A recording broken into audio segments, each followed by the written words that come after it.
मध्य प्रदेश के मुख्यमंत्री शिवराज सिंह चौहान ने आज प्रदेश कांग्रेस अध्यक्ष और पूर्व मुख्यमंत्री कमलनाथ पर जोरदार हमला करते हुए बोला कि कौन लायक है और कौन नालायक है या तो जनता तय करेगी। अगर आप आरोपों की खिचड़ी बनाना चाहते हैं तो मुझे इस पर कोई आपत्ति नहीं है। मध्य प्रदेश के मुख्यमंत्री शिवराज सिंह चौहान ने पूर्व मुख्यमंत्री कमलनाथ के लिए तीखे शब्दों का इस्तेमाल करते हुए कहा कि आपकी 15 महीने की सरकार में वल्लभ भवन दलालों का अड्डा बन गया था। वहीं उन्होंने कांग्रेस में मंत्री रहे गोविंद सिंह पर हमला करते हुए कहा कि नदी बचाने का वह नाटक कर रहे हैं, पर रेत खनन पर उन्होंने पहले माफी मांग ली थी। वहीं कमलनाथ पिछले 15 महीनों में क्या 5 मिनट के लिए भी ग्वालियर गए थे? कमलनाथ जी ने चंबल एक्सप्रेसवे के निर्माण को ठंडे बस्ते में क्यों डाल दिया था? साथ ही कमलनाथ जी को जवाब देना पड़ेगा कि 10 दिन में 2 लाख तक का कर्ज माफ आपने क्यों नहीं किया? किसानों को माफी के झूठे सर्टिफिकेट क्यों पकड़ा दिए गए?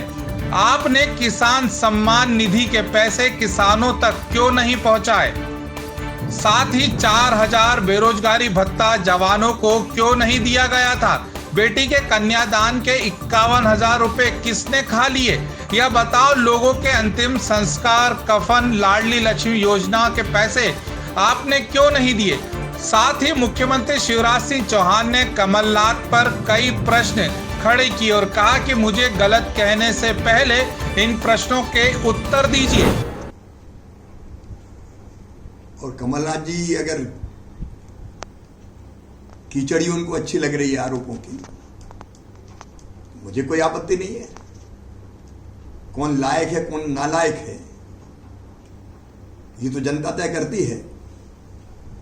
अब वो खुद सोचें कि लायक कौन है और नालायक कौन है। जो प्रदेश को एक भाव से देखे, जो गरीबों का सम्मान रखे, जो किसान के कल्याण की योजनाएं बनाए, जो बेटियों का उत्थान करे, जो प्रदेश का विकास करे, वो लायक है कि नालायक है ये फैसला जनता को करना है। लेकिन उनको जरूर जवाब देना चाहिए। 15 महीने उनकी सरकार ने क्या किया? ये बड़ी लायकी का काम था कि मध्य प्रदेश के वल्लभ भवन को दलालों का अड्डा बना दिया। ये लायकी है क्या कि पूरे प्रदेश के विकास को ठप्प कर दिया?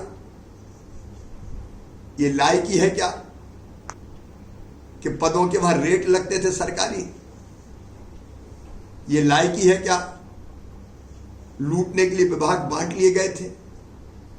और ये बात केवल शिवराज सिंह चौहान नहीं कह रहा। याद करें कमलनाथ जी, आपकी सरकार के वन मंत्री श्री उमंग सिंगार जी ने क्या कहा था? शराब माफिया कौन, रेत माफिया कौन? क्या सिंगार जी के बयान आपको याद नहीं है? क्या ये भी भूल गए कमलनाथ जी कि ग्वालियर चंबल संभाग से एक मंत्री जो आज नदी बचाने का नाटक कर रहे थे, वो जनता से कह रहे थे कि हमें माफ कर दो, हम रेत का अवैध खनन नहीं रोक पाए। किस बात को आप लायकी कहते हैं? क्या किसानों से झूठ बोलना लायकी है? क्या बेरोजगारों से छल करना लायकी है? क्या बेटियों को ठगना लायकी है? वृद्धों से झूठ बोलना लायकी है? आप कौन सी लायकी और नालायकी की बात कर रहे हैं? अब कौन लायक कौन नालायक ये तय करेगी जनता। मैं तो हर एक को लायक कहता हूं और मुझे कोई नालायक कहे मुझे कोई फर्क नहीं पड़ता। मैं तो वैसे भी जनता का सेवक हूं। ये लायकी है कि 15 महीनों में आप 5 मिनट के लिए भी कभी ग्वालियर नहीं गए। कि ये लायकी है कि आज आप कह दो कि मैंने तो फलानी जी पे छोड़ दिया था। अच्छा, वो भी जिन पे आपने छोड़ने की बात कही, ज्योतिरादित्य जी तब लायक थे जब चुनाव के लिए उपयोग करना था। और बाद में अब उनके बारे में आप क्या टिप्पणियां कर रहे हैं? क्या मुख्यमंत्री जब विधि द्वारा स्थापित भारत के संविधान के प्रति सच्ची श्रद्धा और निष्ठा रखूंगा और बिना पक्षपात और भेदभाव के सबकी सेवा करूंगा, और अब कह रहे हैं मैंने तो ग्वालियर छोड़ दिया था। कितने भोले हैं कमलनाथ जी आप,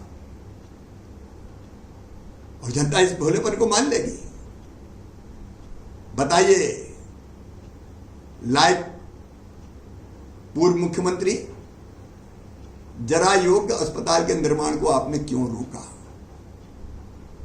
बताइए, जरा योग को अस्पताल को बाईपास सर्जरी कराने की सुविधा का पैसा क्यों नहीं दिया? आपको बताना पड़ेगा। चंबल एक्सप्रेस वे के निर्माण को आपने ठंडे बस्ते में क्यों डाला? आपको बताना पड़ेगा। ग्वालियर और मुरैना को चंबल से जो पानी लाने की हमारी योजना थी, जो मैंने मुख्यमंत्री रहते हुए तय की थी, आपने ठंडे बस्ते में क्यों डाला? आपको बताना पड़ेगा। आपके पास ग्वालियर संभाग, चंबल संभाग के जनप्रतिनिधियों के लिए 1 मिनट का टाइम क्यों नहीं था? क्यों आपने वहां के विकास के बारे में उनसे बैठ के बात नहीं की? आपको जवाब देना पड़ेगा। 10 दिन में 2 लाख रुपए तक का कर्जा आपने क्यों माफ नहीं किया? कर्ज माफी के झूठे सर्टिफिकेट पकड़ा के अरे अपने सहकारी बैंकों तक को पूरा पैसा नहीं दिया। कि ये बैंकों के साथ धोखा नहीं है? आपको जवाब देना पड़ेगा। ब्यूरो रिपोर्ट, ग्रामीण भारत टीवी।